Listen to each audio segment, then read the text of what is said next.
O telefone de Marcus Coleman tocou às 14h47 de uma quarta-feira. E antes que ele ouvisse uma única palavra, ele já sabia que seu filho estava algemado. Não por causa de um sexto sentido, Marcus não acreditava nisso. Ele acreditava em padrões. Acreditava em como o mundo girava em torno de homens como ele. Acreditava que quando a voz do diretor Hammond soava fraca e cautelosa, significava papelada, significava polícia. Significava decisões que já haviam sido tomadas. Seu filho se envolveu em uma briga. Precisamos que você venha imediatamente. Ele está na diretoria sendo fotografado para fins disciplinares. Fotografado. Marcus segurava um pedaço de madeira de nogueira quando recebeu a ligação. Ele estava no meio da reforma da cozinha de Richard Kessler, a 2,5 metros de altura em uma escada, instalando molduras de gesso no teto. Suas mãos estavam firmes, sua mente estava tranquila. Era o resto do mundo que havia desmoronado. Ele colocou a lenha no chão. Desceu da escada. Não disse nada a Kessler, o gestor de fundos de investimento que tinha saído para uma teleconferência. Marcus simplesmente pegou o casaco e foi até sua caminhonete. O trajeto até a Lincoln High levou 18 minutos. E nesses 18 minutos, Marcus repassou mentalmente todos os cenários possíveis. Seu filho tinha 14 anos. Jaylen nunca havia se metido em encrenca. Nem uma única detenção. Nem uma única advertência. Ele era o tipo de garoto que ia para a escola, voltava para casa, fazia a lição de casa e ajudava o pai nos fins de semana. O tipo de garoto que aprendeu cedo que a invisibilidade era sinônimo de segurança, o que significava que algo havia quebrado essa regra. Algo havia tornado Jaylen visível. E a visibilidade, para um menino negro, era perigosa. O estacionamento da escola estava frio e hostil, sob o sol de novembro. Marcus estacionou e ficou sentado por exatamente 30 segundos antes de entrar, não porque precisasse se recompor, mas porque precisava se lembrar das regras. Não se mova muito rápido. Não levante a voz. Não deixe que percebam seu medo. Não dê a eles motivos para terem medo de você. Jaylen estava sentado em uma cadeira de metal na sala do diretor, e mesmo da porta, Marcus conseguia ver o inchaço no olho esquerdo do filho. Não era catastrófico, mas era evidente. Alguém o havia agredido. Jaylen havia revidado. Mas era Jaylen quem estava sendo fotografado. Sr. Coleman. A diretora Hammond se levantou. Ela era uma mulher branca na casa dos 50, o tipo de educadora que passou 30 anos aperfeiçoando a linguagem da justiça enquanto administrava o preconceito. Obrigada por ter vindo tão rápido. Onde está o outro aluno? Com licença, o rapaz que bateu no meu filho. Onde é que ele está sendo fotografado? A expressão do diretor Hammond não mudou, o que significava que Marcus já sabia a resposta. Ainda estamos coletando depoimentos. Mas o que está claro é que seu filho iniciou o contato físico. Temos várias testemunhas. Esse dado-se. Quem estava dizendo o quê para fazê-lo bater em alguém? Isso não é realmente relevante para... É relevante para mim. Ela fez um gesto para que ele se sentasse. Explicou a política. Tolerância zero à violência. Audiência disciplinar na sexta-feira. Possível expulsão, dependendo do resultado. Ela disse, incidente 17 vezes, uma palavra que transferiu tudo para o abstrato, afastando-o do momento real em que alguém havia atacado seu filho com palavras, e Jaylen havia respondido com socos. Quando a reunião terminou, Marcus assinou alguns papéis sem se dar ao trabalho de ler e levou o filho para casa. Na caminhonete, Jaylen ficou em silêncio durante os primeiros 15 minutos. Marcus não insistiu. Ele conhecia os silêncios do filho, tinha-lhe ensinado a guardar as coisas para si, a manter a mágoa contida, para que não pudesse ser usada contra ele. Ele estava falando de você. disse Jalen finalmente, com a voz monótona.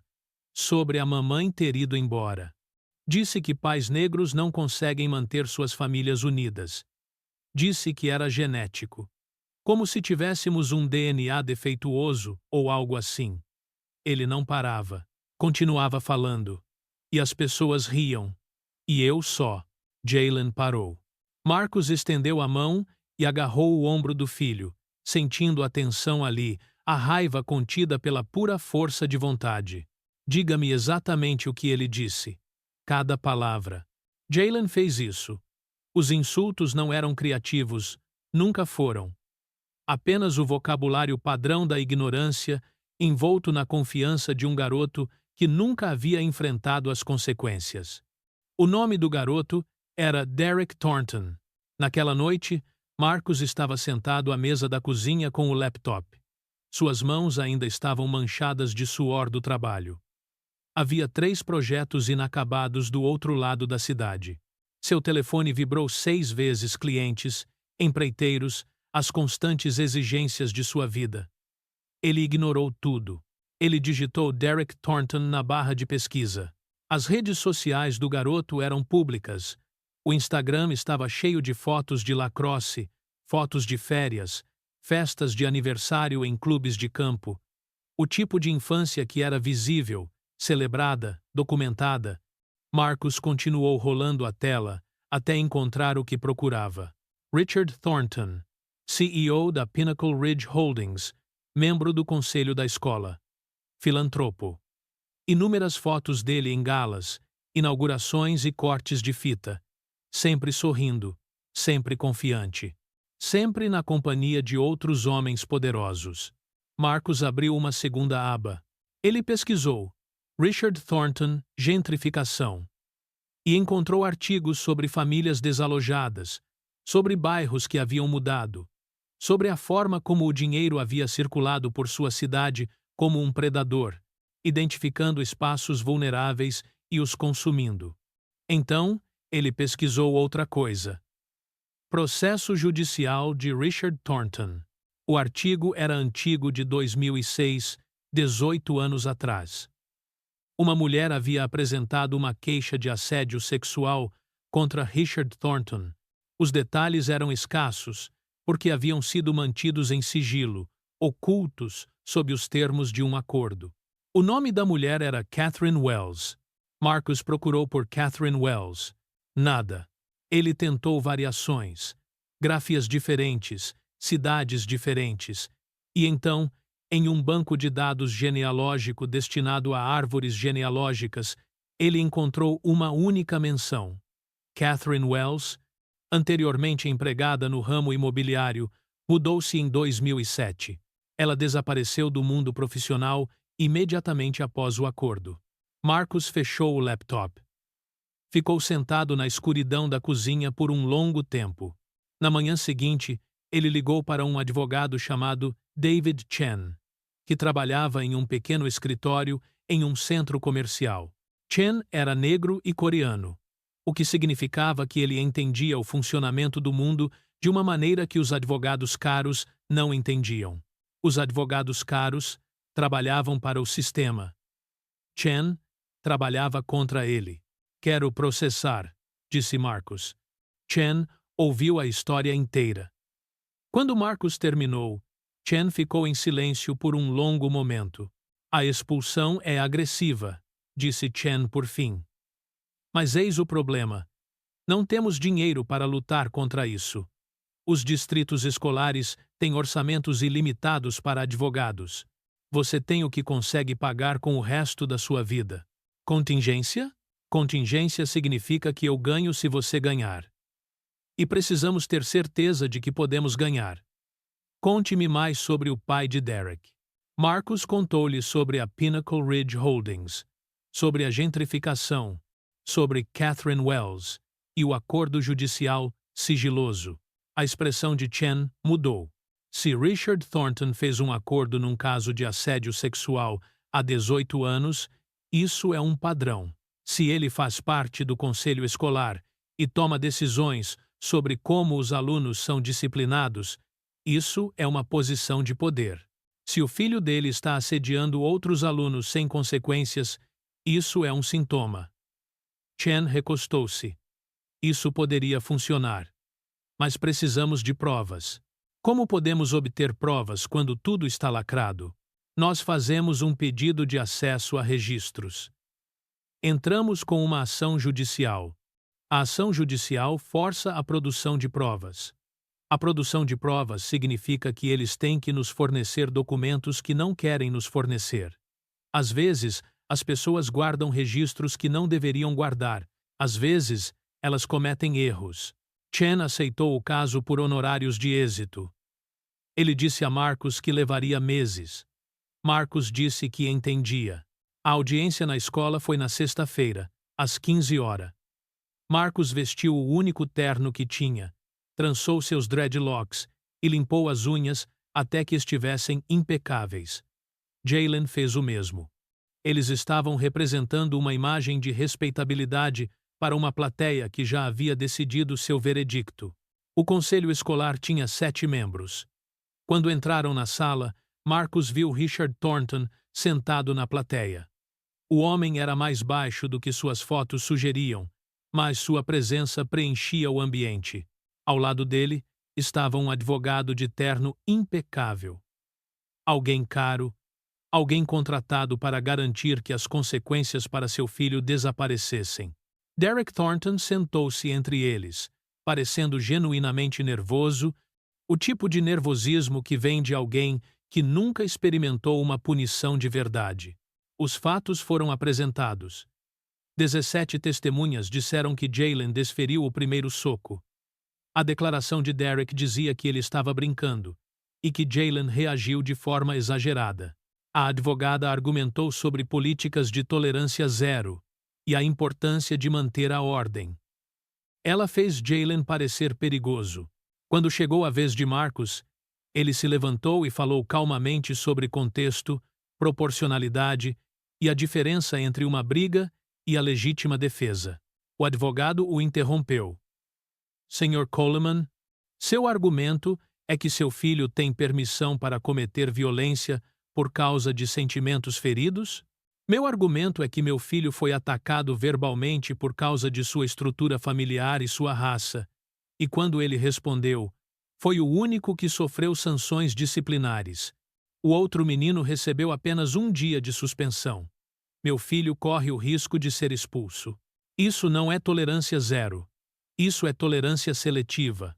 A expressão de Richard Thornton não mudou. Mas sua mão se moveu levemente, um gesto que poderia não significar nada, ou poderia ser um sinal. A diretoria votou por 5-2 pela expulsão de Jaylen, sujeita a uma revisão de 30 dias. Derek Thornton foi suspenso por 1 dia. Ao sair do prédio, Marcus sentiu algo frio o invadir. Não exatamente raiva. Clareza. Naquela noite, Richard Thornton ligou para o local de trabalho de Marcus. Marcus estava no meio da instalação de ferragens de armário quando seu telefone tocou. O número estava bloqueado. Quando atendeu, ouviu uma voz pausada, calma, poderosa. Sr. Coleman, aqui é Richard Thornton. Entendo que houve um mal-entendido. Marcus não respondeu. Seu filho fez uma acusação sobre o meu. Isso não é verdade. Meu filho é um bom menino. E eu detestaria que essa situação se agravasse de maneiras que pudessem afetar seu sustento. A ligação caiu. Marcus estava no meio da reforma com o telefone na mão e sabia o que a ligação significava. Significava que Richard Thornton estava com medo. Significava que a notícia de que estavam revidando tinha chegado aos seus ouvidos. Significava que o sistema que funcionara tão bem para ele estava começando a apresentar falhas. Na manhã seguinte, Kessler ligou. Marcus, vou precisar pausar a reforma por algumas semanas. Reavaliação do orçamento. Kessler nunca havia interrompido um orçamento antes. Marcus entendeu. Alguém tinha feito uma ligação. Alguém tinha sugerido que se associar a Marcus Coleman estava se tornando complicado. Alguém tinha pressionado. Naquela tarde, Chen ligou para dar novidades. Entramos com o pedido de acesso aos registros. O distrito escolar negou, alegando que os registros disciplinares são confidenciais. Entrei com um processo para obrigar a divulgação. Os advogados deles responderam em 4 horas. Eles estão lutando com unhas e dentes. Por que eles lutariam com tanta força? Porque eles estão escondendo alguma coisa. Se não fosse nada, eles revelariam. O fato de estarem brigando significa que houve incidentes anteriores. Incidentes anteriores com Derek, o que significa que existe um padrão. O que significa que a escola sabia e não fez nada. Na semana seguinte, mais 3 clientes cancelaram o serviço com Marcus. Um deu uma desculpa vaga relacionada ao orçamento. Outro disse que havia optado por um empreiteiro com referências mais recentes. O terceiro simplesmente não atendeu às suas ligações. Na sexta-feira, Marcus já havia perdido 40% de sua renda mensal. Jalen voltou para casa após a suspensão, sabendo que seu pai havia perdido o emprego por tê-lo defendido. Esse conhecimento pairava entre eles como uma pedra. "Desculpe, pai", disse Jalen, com a voz quase inaudível. "Não peça desculpas por estar certo", disse Marcus. Mas Marcus compreendia a culpa do filho.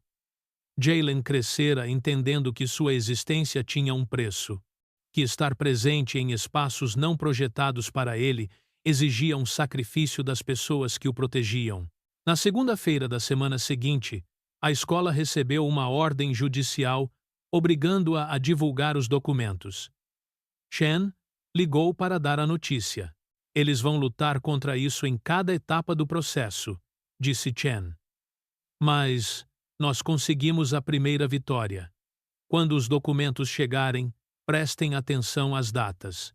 Os documentos chegaram 2 semanas depois, em um envelope lacrado entregue no escritório de Chen. Quando Marcus chegou para analisá-los, Chen já estava lendo, com o rosto cada vez mais sombrio. "Vejam só isso", disse Chen, apontando.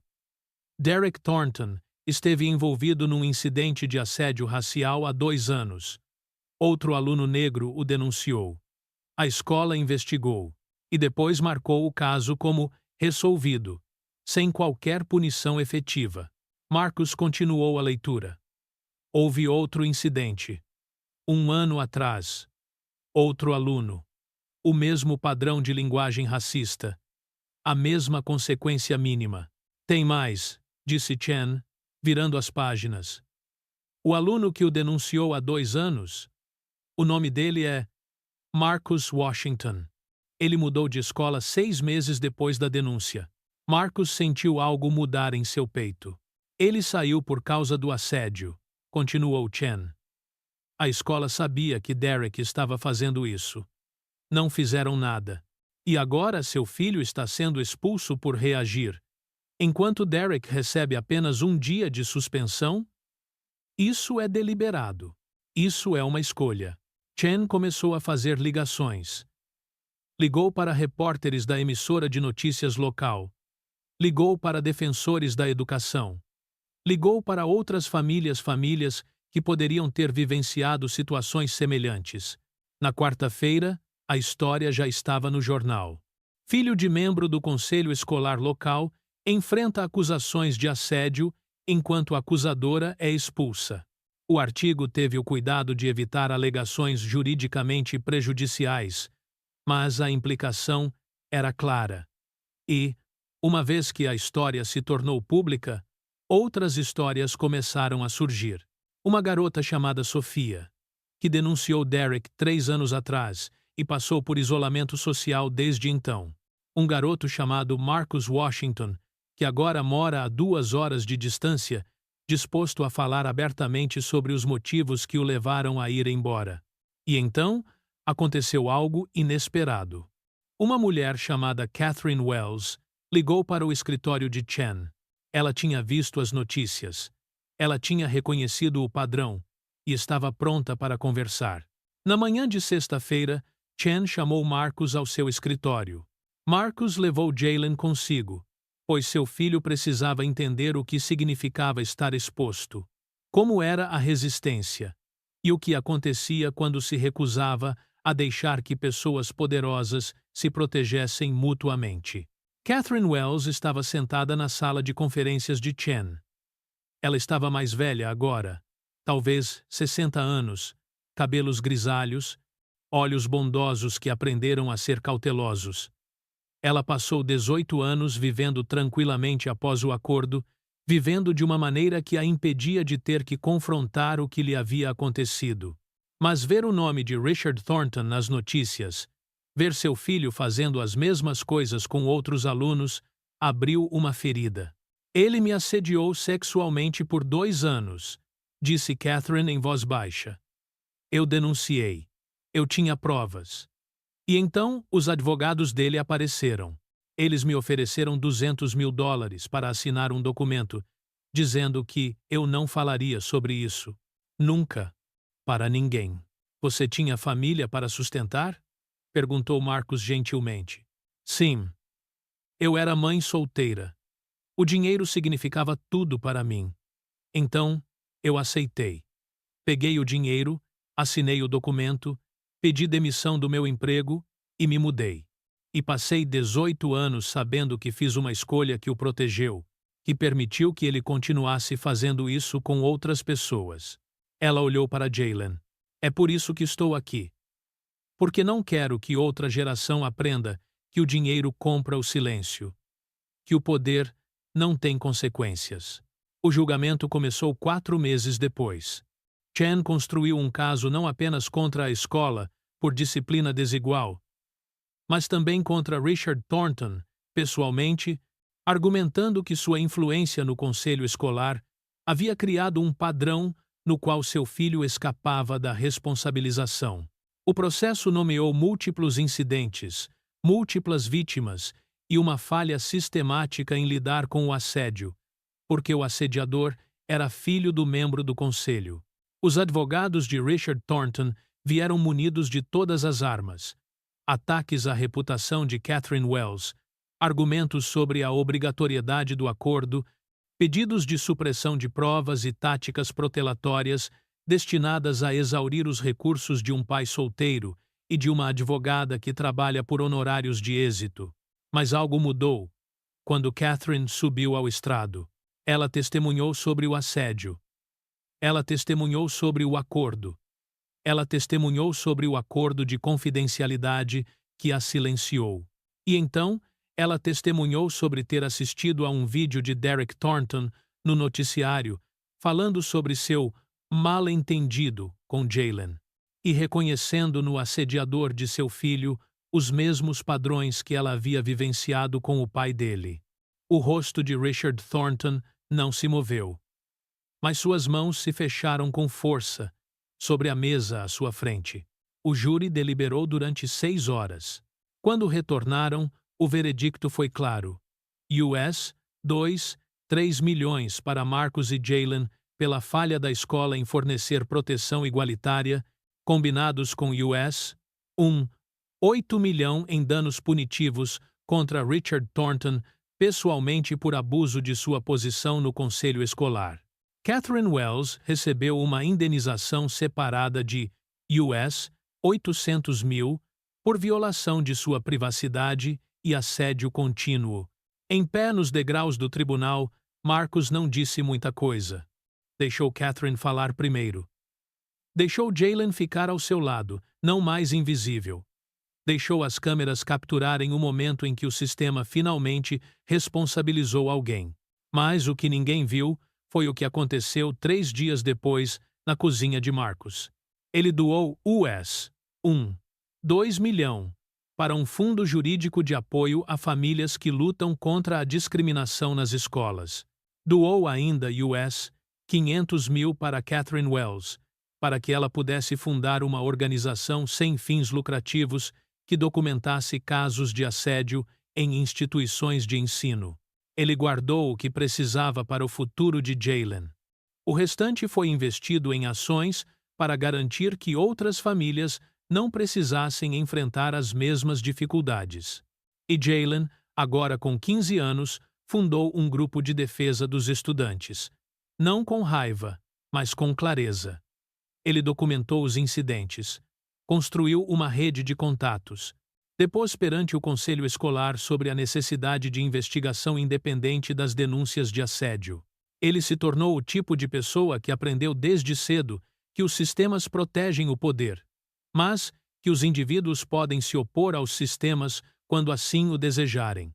6 meses após o veredicto, Derek Thornton transferiu-se para uma escola particular em outro estado. Seu pai renunciou ao cargo no conselho escolar. A Pinnacle Ridge Holdings passou a ser alvo de diversas investigações estaduais. As parcerias de Richard Thornton começaram a se desfazer. Sua influência começou a se dissipar. Mas, mais importante ainda, o processo judicial o expôs. A verdadeira história não era o dinheiro. Era o padrão. Era a maneira como um homem, que passou 30 anos acumulando riqueza e poder, usou ambos para ferir pessoas, silenciar mulheres e proteger seu filho das consequências, até que alguém se recusou a permanecer em silêncio.